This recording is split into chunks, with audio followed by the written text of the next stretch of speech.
Here we're seeing an area where the enemy is populated, or the area is populated by an enemy called the Scavenger. They're paranormal, very intense and very fast and very dangerous. A great way to take care of these guys is to work cooperatively. So you'll often see Fettel characters suspend this guy, leaving Point Man the ability to take him out with the shotgun.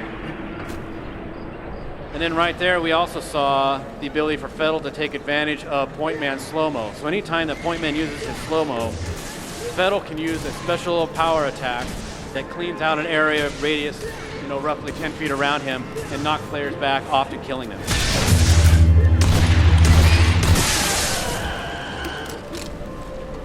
Frank, obviously there's a very, very flooded market with the first-person shooters, and co-op is becoming more and more an important part of the genre. Talk a little bit about the uniqueness of what this is bringing to the table and who you're specifically aiming this at. Fear fans, you're trying to reach new people with this type of a gameplay experience, what?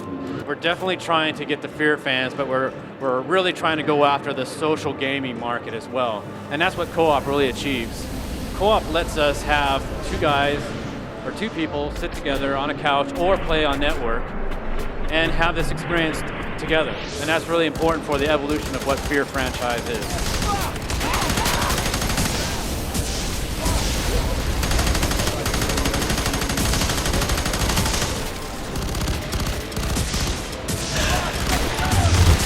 And throughout the game, character progression or different weapons, what type of different goodies are we going to be able to utilize throughout the game to bring this thing to life?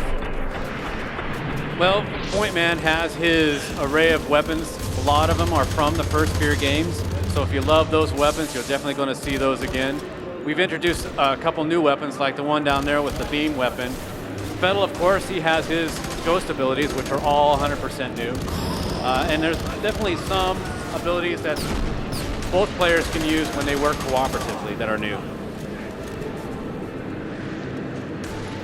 What would some examples of those be? Are we going to take a look? Have we already seen some things? We saw one earlier where when Point Man uses his slow-mo, Fettel can use a very powerful blast and take care of guys in a radius around the group. Right. And we also have a few other abilities in the works that we haven't really announced yet, but we're definitely pursuing that cooperative gameplay between the two characters.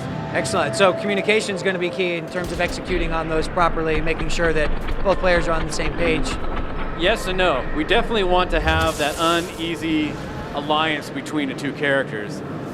The Fettel character himself has got, he's creepy. And we definitely want to make sure that we utilize that creep factor in the relationship between the two players. So yeah, it's up to the players if they want to communicate or if they don't want to communicate. That actually adds to the atmosphere of the game.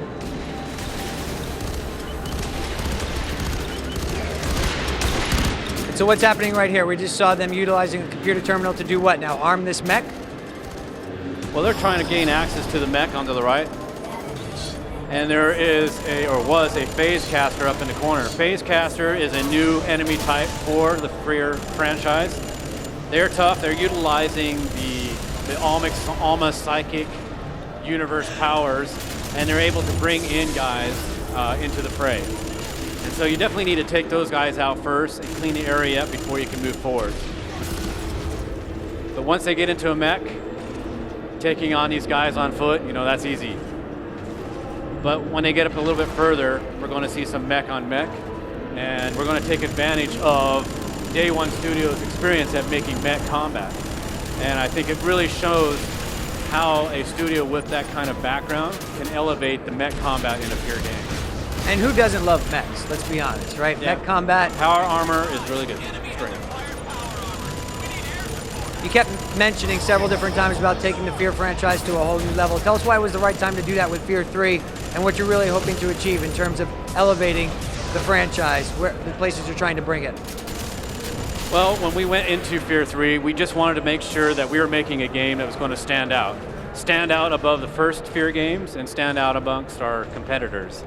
And just sitting down at the table and figuring out what that meant, it jumped right to co-op, and it jumped to taking advantage of the strengths of Day One Studio.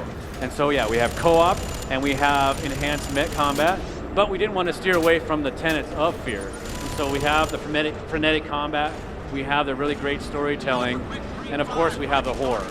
So even though we are taking evolutionary steps, we're making sure that we're hanging on to those tenets of fear. We're seeing more and more games try to tap into the horror genre of video games. Obviously, Dead Space has been around in recent years and is coming back strong with Dead Space 2. Talk about that niche of gaming and how you see that fitting in overall. Obviously, gaming provides an opportunity to do something that film doesn't because you're in control. How important is that factor to you? It's very important, and actually horror is very important. You have an action game, and we can go 100% action, but horror it's a wonderful aspect that we can use to balance our action. And I think the two really go together really well. And that's exactly what Fear does. It takes action, it takes horror, and puts the player on that roller coaster ride between those two intensities.